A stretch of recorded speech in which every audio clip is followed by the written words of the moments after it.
I'm Sandeep Singh, your NDP candidate from Brampton North, along with Navjeet Kaur from Brampton West, Andrea Barrett from Brampton South, and Guratan Singh from Brampton East. I'm so excited to be here talking about our plans to fix what matters most.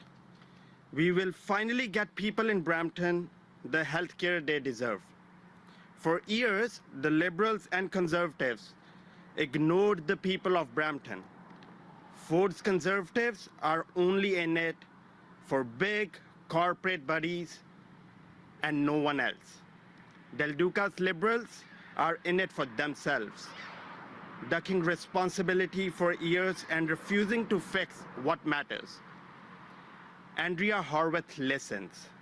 She speaks from heart, and she's ready to fix what is broken.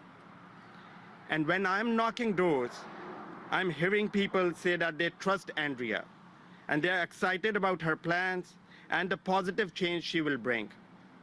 I have been hearing Bramptonians tell me that they finally feel like they are being heard about healthcare, auto insurance, dental care, and so much more.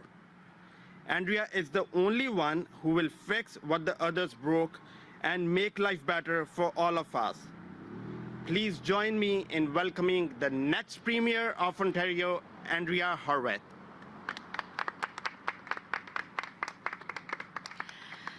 Thanks, Sandeep, and welcome everyone. It's nice to see our wonderful candidates here this morning in Brampton.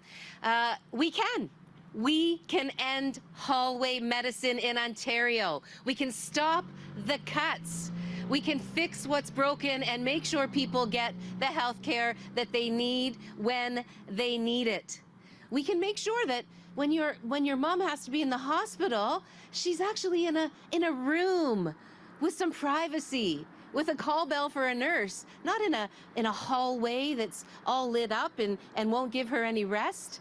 We can make sure that when your child has to go to the hospital, that child gets attention right away, and that they can be admitted if they need to be admitted very, very quickly, not having to wait hours and hours or even days before they get the care that they need. In Brampton, I've heard these stories for many, many years. I have seen what the people of Brampton have been having to deal with, and it has to stop. I mean, I can remember, and I'm sure all of you can as well, the stories of Jamie Lee Ball, stuck in a hospital waiting room and then a hallway with no privacy, with her private health circumstances having to be told and retold over and over again for everyone to hear while she sat in agony without the care that she needed. But Jamie Lee, sadly, wasn't the only person who experienced that in Brampton. I've heard stories from the people in these communities here in Brampton that have said that they avoid the emergency room here at Brampton Civic. Why? Not because it's a bad hospital, and not because the people on the front lines aren't doing everything they can to help people when they need emergency treatment, but because they're overwhelmed, because Brampton needs more hospitals and more emergency rooms. So people actually literally drive right by and drive for half an hour to get to the next hospital emergency ward that they can find in hopes that they can get treatment sooner, rather than having to wait literally sometimes days here in this emergency room. And so the good news, of course, is that we can fix that. And that's what the NDP's plan is. We will make sure that we are hiring thousands and thousands of new frontline healthcare workers to provide the healthcare that people in this province deserve in hospitals and otherwise. We will make sure that Brampton has the 3 hospitals that it needs, making sure that this hospital has the resources it needs, but also that Peel Memorial is a 24/7 emergency ward hospital with acute care beds to help people get the care they need, and a 3rd hospital, as well as the cancer center that we've been talking about. You know, we can also make sure that the pressure is reduced on our emergency wards by providing the kind of home care that people need, so that they can stay home and not end up in emergency. The kind of mental health care that prevents people from having to seek mental health services at an emergency ward in a hospital. We can do all of these things together by voting NDP in this next election. We know that Liberals were the ones that brought us hallway medicine. They froze hospital budgets. They kept a cap on the increases when they did have them to 2%, even though hospital inflation is much higher than that.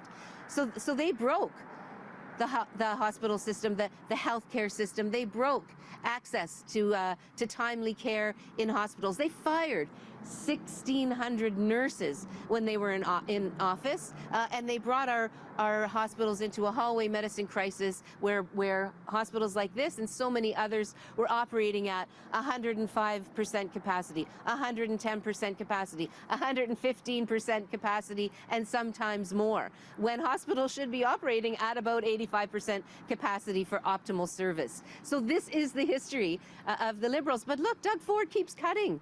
And Conservatives always cut. He started cutting the minute he was elected in 2018. And we know he is planning to cut even more in our hospitals and our healthcare system and privatize the healthcare system in this province. And nobody wants that. The vast majority of Ontarians don't want that to happen. And so the good news is we can prevent that from happening. We can stop the cuts. We can end hallway medicine. And we can make sure that people get the quality of care that they need right here in Brampton, but all across the province. And the way to do that is to vote NDP.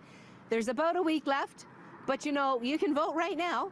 Up until May 28th, the advance polls are open, and so I urge people, if you want to fix hallway medicine, if you want to bring the kind of quality of care that we need for Ontarians in our hospitals and other parts of our healthcare system, a vote for the NDP is your path to getting there. So I want to say thank you to these fantastic candidates in the Brampton area. I'm really happy to be here yet again. Want to remind people that Doug Ford's choices are going to hurt you. They already have hurt you. I will always be on your side. I will always be making the choices that work for you.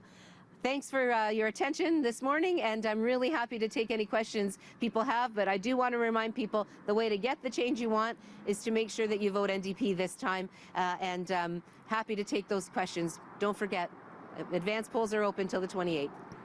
We'll move to on-site questions first. We'll just ask folks to line up at the microphone if you do have a question. It'll be one question, one follow-up. First question comes from Jack Howen from QP Briefing. Hey, Jack. Hey, Andrea. I got an FOI back recently for Monty McNaughton's calendar meetings with private unions and trade unions. And it shows dozens and dozens of meetings since 2019. And obviously now they're reaping some of the rewards of that in terms of some endorsements. So I was curious, what's your strategy for outreach to those types of unions, these trade unions? Thanks for the question, Jack. One of the things I think working people know very well is that New Democrats are always on their side. We will always fight for working people. We're excited about the opportunity not only to make sure people have great jobs with decent pay that pays the bills, but that we bring trades back to school, for example, back to elementary school, back to high school, in particularly those shop classes, making sure that young people know that they can have a great career in the trades. But look, we also know that Doug Ford has not been a friend to working people. We know that he took $6,000 out of the pockets of minimum wage workers by canceling the minimum wage increase. We know he favors an economy that's based on low wages. That's why he brought in Bill 124 and continues to underpay our healthcare workers who are leaving the healthcare system in droves. And that low pay economy, that low wage economy, is now spreading into other parts of the economy because employers are taking their lead from Doug Ford, saying that it's okay to underpay people. And at a time when prices are going up, when the cost of everything is skyrocketing, at the very least we should be paying people a wage that helps to pay the bills and gives them some security that they can keep a roof over their heads. So when it comes to working people, they know that New Democrats, that Andrea Horwath will work for them and is on their side before elections, during elections, and after elections. And I'm proud of the relationship that I have with working people from every union and from every workplace and every sector of our economy. It's working people that make our economy run.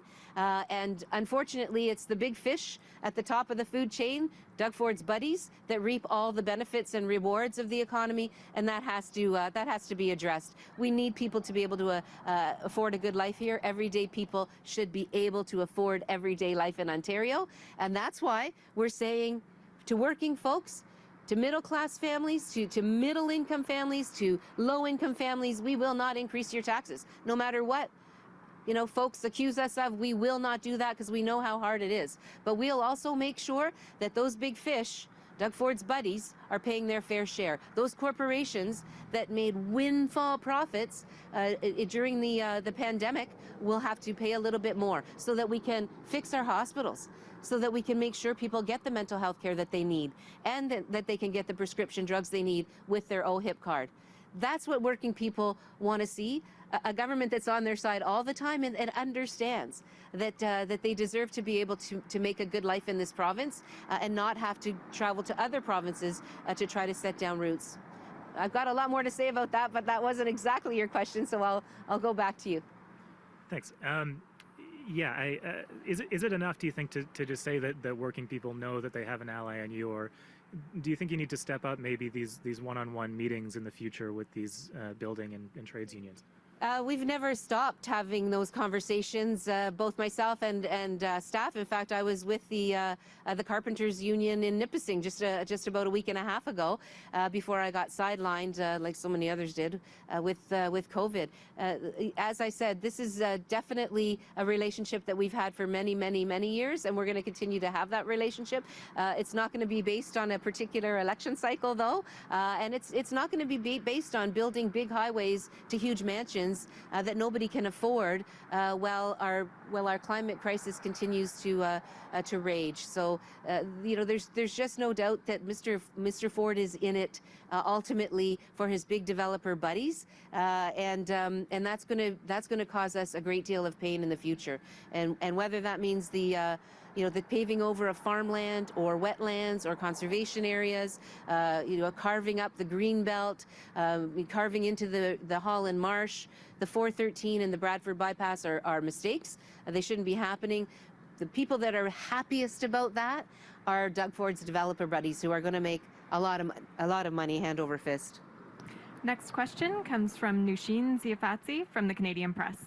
Hi, Andrea. Hi, both the Liberal and Green platform costing documents earmark money to end for-profit long-term care, but yours doesn't. Why?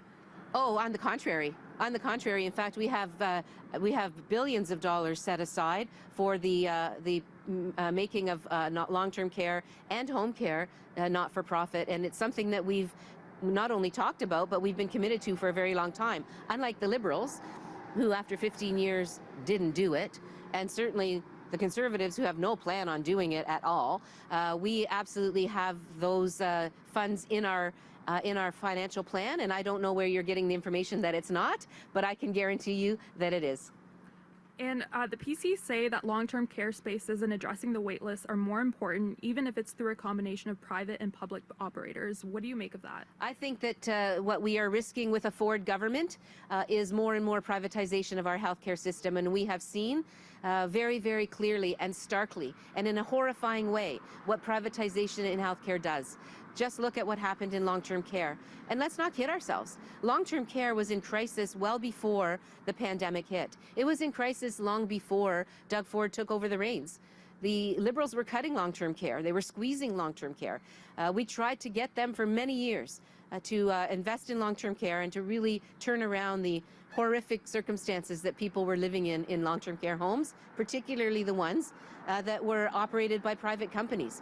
But long-term care really did take the brunt. The people in long-term care, the families of people in long-term care, took the brunt of COVID-19 as Doug Ford basically lied about putting an iron ring around long-term care. He did the opposite. He didn't hire the PSWs. He walked away from those people who were struggling to hold on to life in long-term care. The armed forces showed us with their report just how horrific things were.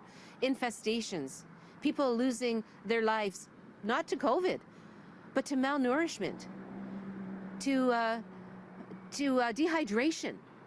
Imagine that that was happening here in Ontario. So absolutely privatization, more privatization in our healthcare system is the wrong way to go. People should not be, corporations should not be, shareholders should not be reaping profits on the backs of our loved ones and people who need healthcare services. Universal public health care is something New Democrats have always stood for, will stand for, and will not waver on, unlike Liberals and Conservatives. Next question comes from Hardeep Kaur from Parvasi. Hi, Hardeep. Hi, Andrew. How are you? I'm good, thanks. How are you? We have heard that you were COVID positive, and I Yes. think so. You are doing great right now. I am doing great, and thank you for asking. Yes, I had some mild symptoms. I was testing positive. I started testing negative. My symptoms are pretty much gone, and I'm glad to be back on the hustings and back in the bus. Good to hear about that. Thank sir. you. So, Andrew, my question is that you are here to announce today ending hallway medicine, Yes. right? And NDP has become the first party and has taken the initiative to introduce 3 full-fledged hospitals, Yes. especially in Brampton. Brampton needs that. A lot of people have died due to COVID and other issues, as you have already noticed that one. Doug Ford, the Conservative, has not done anything in the last 4 years. So my the first question is, NDP, you have taken that initiative. You have announced that you are going to introduce 3 full-fledged hospitals. What's your timeline like, NDP? In how many years you're going to complete 3 full-fledged hospitals? Well, first of all, I want you to know that the resources necessary for our healthcare system are in our plan, and in the first 3 years, we will be spending almost $10 billion, $9.8 billion to deal with the staffing crisis in our hospitals and our healthcare system. The Peel Memorial has to be the top number 1 because it is a physical structure, and we can get that done as quickly as possible. But we're not going to renege the way Doug Ford has. We're not going to, make a commitment and then turn around and backtrack on it. So Peel Memorial needs to have a full 24/7 emergency ward as well as acute care beds, and we're also going to get the other hospital, the 3rd hospital site, up and running. And as you know, there has been an identification of a need for a regional cancer center in Brampton, and we are going to get that happening. What I can guarantee you is you're not going to see in one budget the capital requirements for the moving forward on these hospitals 1 year, and then all of a sudden it disappears from the capital budget next year. What you will see is the capital money in the budgets every single year, and every year the capital money in the budgets will be expended, invested to move forward the actual changes that need to happen here, to move forward the renovations and the renewal of Peel Memorial into a full-service hospital, as well as the 3rd hospital and the cancer center as well. This is the shell game that Liberals and Conservatives have played for a decade or more in Brampton. They talk a good game. They say they're going to put funding in the budget, capital funding for hospitals. It shows up maybe right before an election, and then as soon as the election's done, the next budget is tabled. Where's the money for the Brampton hospitals? Nowhere to be found. We're not going to play that game because the people of Brampton deserve so much better than that, and they have deserved better than that for a very long time. They deserve their fair share of hospitals and their fair share of access to health care. They have not had it. They have not had it. And as a fast-growing community, they should have had it a long time ago. So you mean to say that you are going to keep the promise for a long way, right? Yes, absolutely. We are absolutely going to keep this promise, and we are going to stay laser focused on making sure that it is achieved, which is not what's happened so far here in Brampton. That has not happened, but I guarantee you, we will absolutely make it happen. I can't unsee what I've seen in those visits that I've had. I've had visits here to this hospital a couple of times. I've had conversations with the administration who are trying to do their best to meet the needs of Brampton, but Brampton Civic on its own is not enough. So I can't unhear those conversations. I can't unsee the gurneys in hallways that I've seen in this very hospital. I can't forget the stories that I've heard from so many Bramptonians about the choices they have to make and the things that they have to experience in the emergency wards here, particularly in the hallways on the gurneys, or the tragedies that happen when they can't get to another emergency ward quickly enough because they've avoided this one, knowing that they wouldn't get the kind of attention in the time frame that they wanted to see. I can't forget any of those things. It would be completely an abdication of my responsibility, and it would be a slap in the face to the people of Brampton if I didn't follow through with the things I'm committing to, and so I will absolutely do exactly that. As a quick reminder, question, Andrew. sorry, go ahead. Yeah, thank you. I have another question, Andrew. You have talked about the house affordability also, right? Yeah. So what will you and your party will do to make Ontarians' life more affordable? As we know, the house prices are increasing here in the province, especially in the Brampton area. And due to that, a common person can't afford his own house. If you're being elected as a premier on 2nd June, what will be your take on this one? So you've raised an issue that's top of mind for so many Ontarians. The cost of everyday life is continuing to increase, and some of the fundamentals that people need to be able to build a good life are becoming further and further away. I think about young people particularly who have totally given up their hopes, their dreams of ever owning their own home. I think about young people who are stuck in their parents' basement. It used to be we would talk about kids stuck in their parents' basement until they're 20, 25. Now they're stuck there till they're 30 or more, and that's not good for those kids, and that's not good for those parents. So we really do need to take seriously not only access to affordable housing, but access to affordable rent as well. And those things can be fixed. And so we do have a plan to get the speculation out of the market, to make sure that young people can have a little bit of financial assistance with help for their down payment, and make sure that people can have good jobs that pay the bills. But there are also other, as well as bringing rent control back to Ontario. We know that there are bad apple landlords out there. There are lots of landlords that are not this way, but there are bad apple landlords out there that are trying to rent-evict their tenants, that are trying to kick tenants out, saying they're going to repair the unit only to then get a new tenant in with virtually maybe a little paint on the wall but nothing else, so that they can jack up the rent. So rental costs are going up as well, and we need to put a lid on that, and we're committed to doing that. But it's also what's coming out of the pocket. People are paying so much for everyday life, and that's why we have a plan. We are going to make sure that we reduce auto insurance rates and get rid of the postal code discrimination that's happening here in Brampton. We are going to bring the rates down by 40%. We're going to put a task force together to give us the solution that is going to get those rates down. We have the fewest accidents in the entire country in the province of Ontario, and yet we have the highest insurance rates in the country, and that's been the case for a long time. Liberals didn't fix it. Doug Ford won't fix it. We're going to fix it. So getting those insurance rates down, but also making sure that when it comes to your dental work, when you have to go to the dentist, you can do that with an Ontario dental plan.